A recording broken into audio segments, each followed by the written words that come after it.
Hello and welcome to online study best plus. मैं हूं अमित शुक्ला। हम लोग अब पब्लिक एडमिनिस्ट्रेशन सीरीज़ की बात कर रहे थे और पब्लिक एडमिनिस्ट्रेशन सीरीज़ में मैं आपको एडमिनिस्ट्रेटिव थिंकर बता रहा था। एडमिनिस्ट्रेटिव थिंकर में हम लोग एफ.डब्ल्यू. टेलर की बात कर चुके हैं, हेनरी फेयोल की बात कर चुके हैं। मैक्स वेबर का जो आइडियल ब्यूरोक्रेसी की थ्योरी है, इस पर हम लोग डिस्कशन कर रहे थे और क्या होती है आइडियल ब्यूरोक्रेसी, इसके जो बेसिक प्रिंसिपल्स हैं उनके बारे में हम लोग बात किए थे। आज जो हम लोग बात करेंगे कि ब्यूरोक्रेसी के बारे में, वो तो मैंने आपको बेसिक कैरेक्टरिस्टिक्स बताए थे कि मैक्स वेबर के अकॉर्डिंग एक जो आदर्श नौकरशाही होती है उसमें कौन से आधारभूत लक्षण होते हैं या होने चाहिए। आज जो हम लोग बात करेंगे वो मैक्स वेबर आगे क्या एक्सप्लेन करते हैं ब्यूरोक्रेसी के बारे में, कि ब्यूरोक्रेसी क्या है, नौकरशाही क्या है, उसके बारे में जाने। राइट, तो देखिए ज़रा, जो ब्यूरोक्रेसी है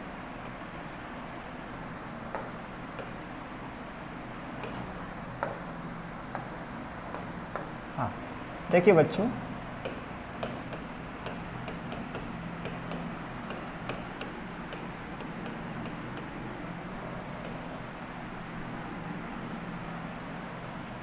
एक ब्यूरोक्रेसी में क्या क्या होना ज़रूरी है वो हम लोग देख चुके हैं। ठीक है, कि मैंने कुछ आपको 5-6 नियम बताए थे कि जैसे ये it is based on written rules and regulation, ये लिखित नियमों पर आधारित होना चाहिए। डिवीज़न ऑफ वर्क होना चाहिए, हायरार्की होनी चाहिए एंड उसके अलावा हमने देखा था कि इसमें सैलरी इन कैश होना चाहिए। उसके अलावा हमने देखा था इसमें अथॉरिटी एंड रिस्पॉन्सिबिलिटी होनी चाहिए एंड मेरिट बेस्ड सिलेक्शन होना चाहिए। और एक जो पॉइंट और था, personal detachment, anonymity and neutrality होनी चाहिए। ये वो कुछ बातें हैं जो हमने बात किया था कि एक ब्यूरोक्रेसी में होनी चाहिए। क्या क्या? एक आपका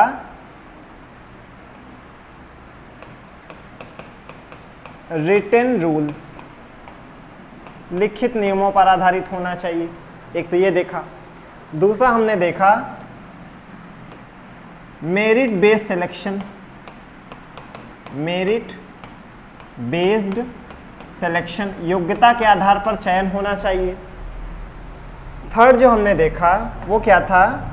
थर्ड था division of work, division of work, कार्य का विभाजन होना चाहिए।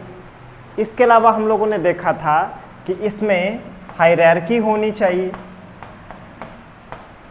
पद सोपानिक क्रम होना चाहिए। इसके अलावा हमने देखा था इसमें अथॉरिटी एंड रिस्पॉन्सिबिलिटी होनी चाहिए,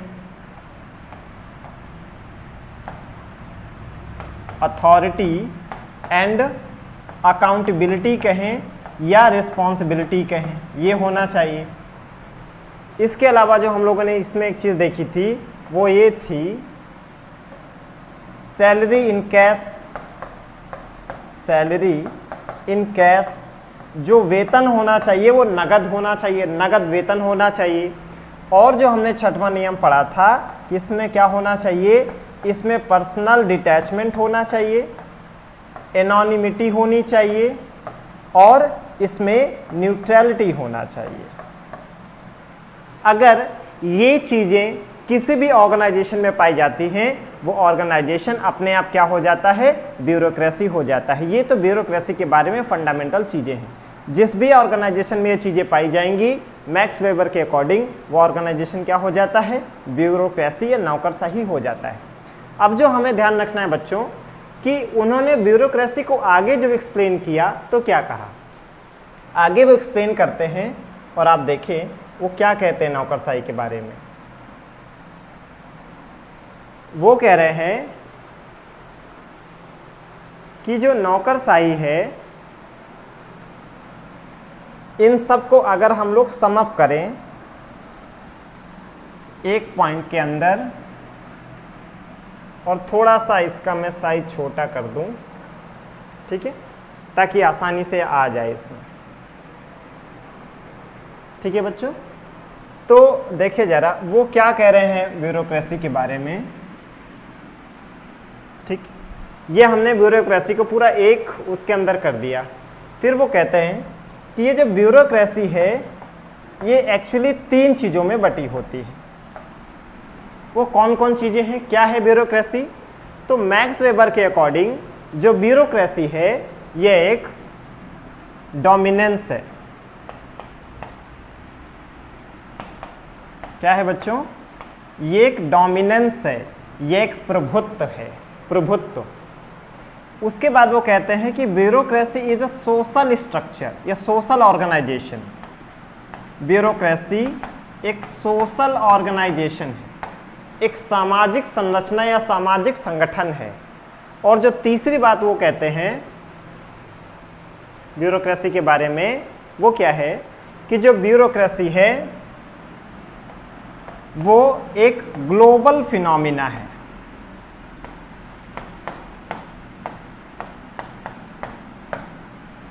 जो नौकरशाही है वो एक वैश्विक परिघटना है। तो ये सारी खूबियां तो नौकरशाही में होनी ही चाहिए। इसके अलावा नौकरशाही क्या है?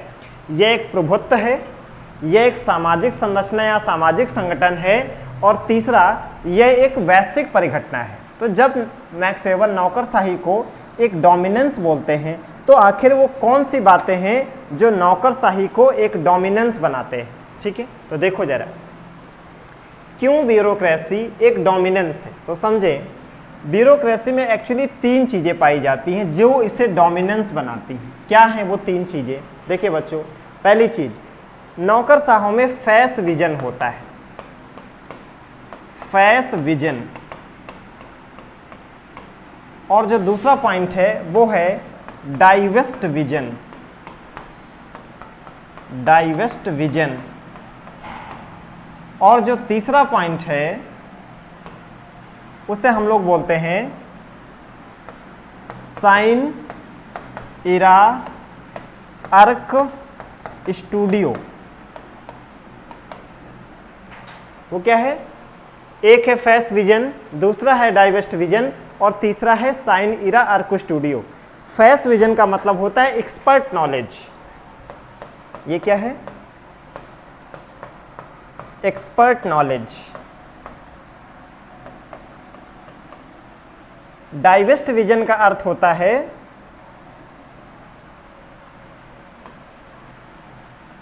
जो डाइवेस्ट विजन है उसका अर्थ होता है सर्विस नॉलेज।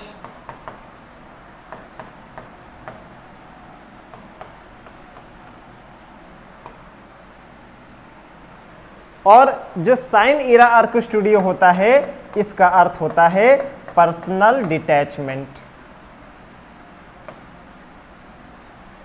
तो नौकरशाही एक प्रभुत्व है, नौकरशाही एक सामाजिक संरचना है, और नौकरशाही एक ग्लोबल फिनोमिना है। ये कैसे कहते हैं मैक्स वेबर? ये कहते हैं क्योंकि डोमिनेंस क्यों है? क्योंकि उनके पास एक्सपर्ट नॉलेज होता है। ये डोमिनेंस क्यों है? क्योंकि उनके पास डाइवेस्ट विजन होता है, यानी कि सर्विस नॉलेज होता है। वो डोमिनेंस क्यों है? क्योंकि उनके पास साइन इरा आर्क स्टूडियो होता है या पर्सनल डिटैचमेंट होता है। आप समझे ये बातें क्या है? जब हम कहते हैं फेस विजन या एक्सपर्ट नॉलेज, वो इसलिए जो ब्यूरोक्रेट्स होते हैं वो बहुत ही fierce and neck to neck, या आप कह सकते हैं रैट रेस कंपटीशन को फेस करके आते हैं। जैसे आप इंडिया के पब्लिक एडमिनिस्ट्रेशन की बात करें तो हमारे जो सिविल सर्वेंट होते हैं, जो ब्यूरोक्रेट्स होते हैं, वो भारत का जो टफेस्ट एग्ज़ाम है यूपीएससी, उसको क्वालिफाई करते हैं और उसमें भी ब्यूरोक्रेट्स बनने के लिए आपको बाकायदे आईएएस प्रॉपर मिलना चाहिए। तो वो इतने कठिन एग्ज़ाम को क्वालिफाई करके आते हैं कि उनके पास एक्सपर्ट नॉलेज आ जाता है। जैसे उनके पास पॉलिटी का भी नॉलेज है, ज्योग्राफी का भी नॉलेज है, कल्चर का भी नॉलेज है, डिजास्टर मैनेजमेंट का भी नॉलेज है, एथिक्स का नॉलेज है, गवर्नेंस का नॉलेज है। उनके नॉलेज की परिधि से, सरकमफ्रेंस से कुछ बचता ही नहीं है। तो क्योंकि उनके पास फेस विजन होता है, यानी उनके पास एक्सपर्ट नॉलेज होता है, तो नॉलेज के आधार पे वो दूसरे वर्गों को बहुत आसानी से दबा ले जाते हैं। इसीलिए नौकरशाही को प्रभुत्व कहा जाता है। इसे सर्विस नॉलेज या डाइवेस्ट विजन क्यों कहते हैं? सर्विस में रहने के दौरान वो ट्रेनिंग करते करते भी बहुत सारी चीज़ें सीखते हैं, और जब वो ट्रेनिंग के दौरान बहुत सारी चीज़ें सीख जाते हैं, इससे उनके पास क्या आ जाता है? सर्विस नॉलेज आ जाता है। कैसे अपने बॉस को खुश रखना है, मंत्री की कमज़ोर नस कौन सी है, कैसे फाइल में जो हमारी कमजोरियां हैं फाइल में उसको छिपाना है, या किस तरह से अपनी बातों को सामने रखना है ताकि सामने वाला आपकी बात मान जाए, ये सर्विस करते करते यानी डाइवेस्ट विजन में सीख जाते हैं। और तीसरा, साइन इरा आर्क स्टूडियो, उनको जो अथॉरिटी मिलती है वो पोस्ट से मिलती है, तो आप चूंकि पोस्ट में अथॉरिटी होती है तो कोई डिनाई नहीं कर सकता है। इसलिए क्यों ब्यूरोक्रेसी एक डोमिनेंस है, क्योंकि उनके पास फेस विजन है, डाइवेस्ट विजन है और क्या है, साइन इरा आर्क स्टूडियो है। तो हमने देखा क्यों नौकरशाही को डोमिनेंस कहा जाता है, ये बात आप समझ चुके होंगे। अब दूसरा जो पॉइंट है कि नौकरशाही एक सोशल ऑर्गेनाइजेशन है या सोशल स्ट्रक्चर है। सोशल स्ट्रक्चर क्यों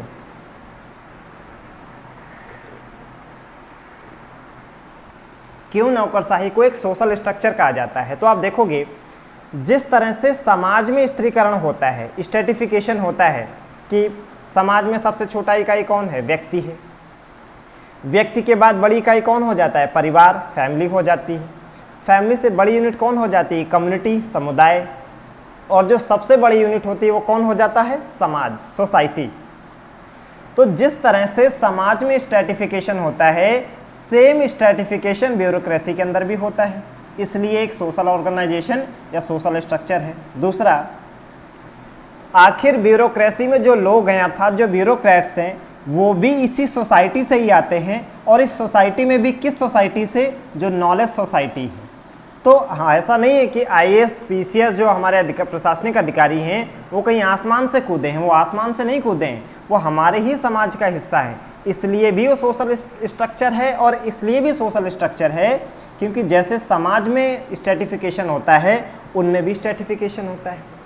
तो जो समाज निर्धारित करेगा उसे समुदाय मानते हैं, जो समुदाय निर्धारित करेगा उसे परिवार मानता है, और जो परिवार निर्धारित करेगा उसे व्यक्ति मानता है। यही हायरार्की है। तो देखें, जिस तरह से समाज में अपनी हायरार्की होती है ऐसे ब्यूरोक्रेसी में अपनी हायरार्की होती है। तो इसलिए भी क्या है, ब्यूरोक्रेसी एक सोशल स्ट्रक्चर या सोशल ऑर्गेनाइजेशन है ना। तो देखिए, bureaucracy as a social organisation है ना, ब्यूरोक्रेसी अ सोशल स्ट्रक्चर। कैसे ये एक सोशल स्ट्रक्चर है कि देखिए, जिस तरह समाज में स्ट्रेटिफिकेशन होता है उसी तरह ब्यूरोक्रेसी में भी स्ट्रेटिफिकेशन होता है। यानी अगर आप प्रशासनिक भाषा में कहें तो जैसे यहाँ पे हायरार्की होती है ऐसे यहाँ भी हायरार्की होती है। ये हो गया आपका सोशल ऑर्गेनाइजेशन, ये हो गई आपकी ब्यूरोक्रेसी। समाज में देखेंगे सबसे नीचे कौन होता है, पर्सन,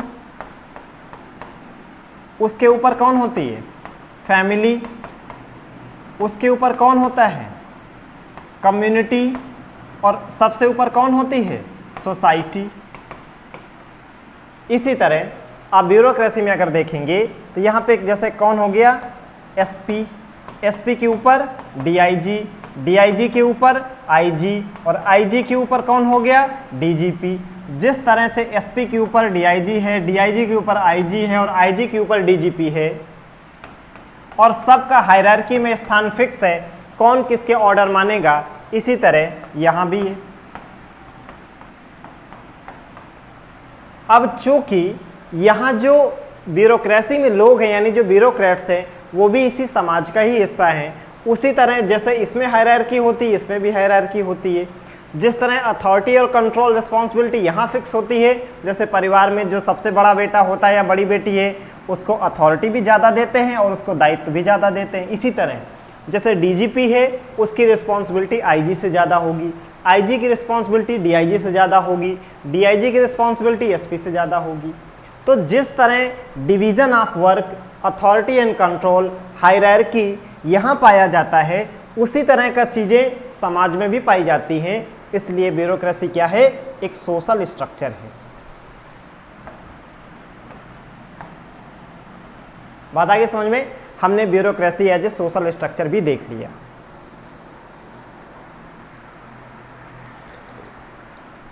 अब हमको देखना है कि आखिर ये एक ग्लोबल फिनोमिना कैसे है, bureaucracy as a global phenomena. ठीक है, bureaucracy as a global phenomena, नौकरशाही एक वैश्विक परिघटना कैसे है। तो आप देखोगे जब कभी मनुष्य के जो काम होते हैं वो बहुत ज़्यादा कॉम्प्लिकेटेड या टफ हो जाते हैं, तो वहाँ पर सहयोग बहुत आवश्यक हो जाता है। मैं कह रहा हूँ जैसे आपको कोई छोटा काम करना है, ठीक है, जब आपको कोई छोटा काम करना है आपको किसी हेल्प लेने की ज़रूरत नहीं है, आप आसानी से वो उस काम को खुद ही कर सकते हैं। लेकिन जब आप कोई बड़ा काम करते हैं तो वहाँ पर आपको लोगों की हेल्प लेना बहुत आवश्यक हो जाता है। और एक चीज़ देखोगे कि जितना काम आपका कॉम्प्लिकेटेड होगा उतने ही आपको उसको बहुत ज़्यादा स्ट्रेटिफाई और एग्जैक्टली क्या करना है वो आपको स्ट्रेटिफाई करना पड़ेगा, यानी डिवीज़न ऑफ वर्क करना पड़ेगा। तो जब आप कोई बड़े स्तर का काम करोगे तो वहाँ डिवीज़न ऑफ वर्क होगा। जहाँ डिवीज़न ऑफ वर्क होगा तो हायरार्की वहाँ पे क्या हो जाएगा, काम को फिक्स करना पड़ेगा कि इस तरह का काम ये वाले करेंगे, इस तरह का काम ये वाले करने पड़ेंगे। तो वहाँ पे अथॉरिटी एंड रिस्पॉन्सिबिलिटी आ जाएगी, किसको कौन किस लेवल पे अथॉरिटी दी जानी है, किसको किस लेवल पे रिस्पॉन्सिबिलिटी या अकाउंटेबिलिटी दी जानी है। इससे क्या हो जाएगा, हायरार्की अपने आप बन जाएगी। तो देखिए जैसे ही कार्य का बोझ बढ़ेगा आपको क्या करना पड़ेगा, लोगों का सहयोग लेना पड़ेगा, यानी एक संगठन की आवश्यकता होगी। ज़्यादा वर्क उससे क्या होगा, देखो जैसे ही आपका काम ज़्यादा होगा you will need a structure like organisation, आपको ऑर्गेनाइजेशन की आवश्यकता पड़ेगी। जैसे ही आप ऑर्गेनाइजेशन में जाएंगे, काम ज़्यादा है तो division of work, division of work से आपको गुजरना पड़ेगा, कार्य का विभाजन करना पड़ेगा। जैसे ही आप कार्य का विभाजन करोगे अपने आप प्राधिकार और दायित्व तो अपने आप बढ़ जाएगा। इससे क्या हो जाएगा, अथॉरिटी एंड रिस्पॉन्सिबिलिटी अपने आप फिक्स होने शुरू हो जाएंगी। जैसे ही अथॉरिटी एंड रिस्पॉन्सिबिलिटी आई तो हायरार्की भी बन गई, पद सोपानिक क्रम बन गया। और यही तो सारी खूबियां होती है एक नौकरशाही में। और जब ये सब चीज़ें हो जाएंगी तो यही क्या हो जाएगा, यही आपका ब्यूरोक्रेसी हो जाएगी। और आप देखोगे कि जिस तरह से काम में कॉम्प्लेक्सिटी बढ़ती जाती है, ब्यूरोक्रेसी एक इनएविटेबल पार्ट हो जाता है। तो समाज में जैसे जैसे काम का बोझ बढ़ेगा, कॉम्प्लेक्स होता जाएगा वर्क, वैसे वैसे ब्यूरोक्रेसी एक ऑर्गेनाइजेशन, ब्यूरोक्रेटिक ऑर्गेनाइजेशन बहुत इंपॉर्टेंट हो जाता है। क्यों, काम बढ़ेगा तो ऑर्गेनाइजेशन चाहिए। जब बड़ा काम होगा तो डिवीज़न ऑफ वर्क करना पड़ेगा, कार्य को छोटे छोटे टुकड़ों में बांटना पड़ेगा। डिवीज़न ऑफ वर्क होगा तो अथॉरिटी एंड रिस्पॉन्सिबिलिटी या अकाउंटेबिलिटी भी फिक्स करनी पड़ेगी, जिससे ऑटोमेटिकली हायरार्की बन जाएगी। और यही तो सारी खूबियाँ हैं जो किसी ब्यूरोक्रेसी में पाई जाती हैं। तो ये जब सारी चीज़ें अपने आप पाई जाएंगी तो ऑर्गेनाइजेशन क्या हो जाएगा, ब्यूरोक्रेसी हो जाएगा। इसीलिए मैक्स वेबर कहते हैं कि जो ब्यूरोक्रेसी है ये क्या है, एक ग्लोबल फिनोमिना है या यूनिवर्सल फिनोमिना है।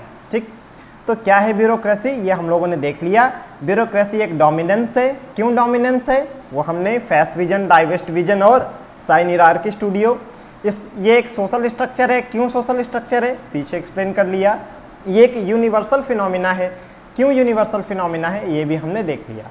आई होप मैक्स वेबर की ब्यूरोक्रेसी के जो भी इम्पोर्टेंट जो एस्पेक्ट हैं वो हम लोग डिस्कस कर चुके हैं। ठीक है, आई होप ये जो वीडियोस आपके पास जा रहे हैं ये आपको बहुत हेल्पफुल होंगे।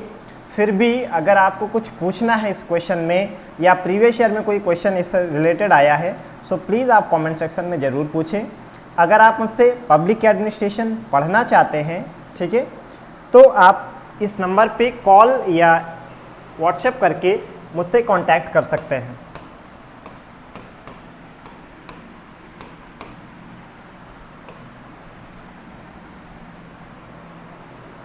ठीक है, इस नंबर पे कांटेक्ट करके आप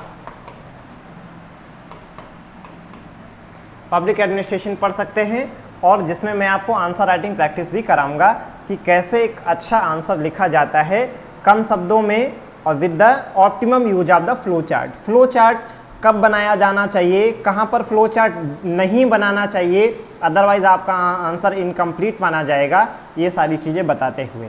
आई होप इस सीरीज़ में आप ऐसे सीखते रहेंगे। अगर ये इनिशिएटिव पसंद आए, जो भी आपके फ्रेंड्स पढ़ते हैं पब्लिक एडमिनिस्ट्रेशन उनको शेयर करें। जो नहीं भी पढ़ते हैं तो नौकरशाही क्या है ये एक जनरल अवेयरनेस के तौर पे भी हम लोगों को जानना चाहिए।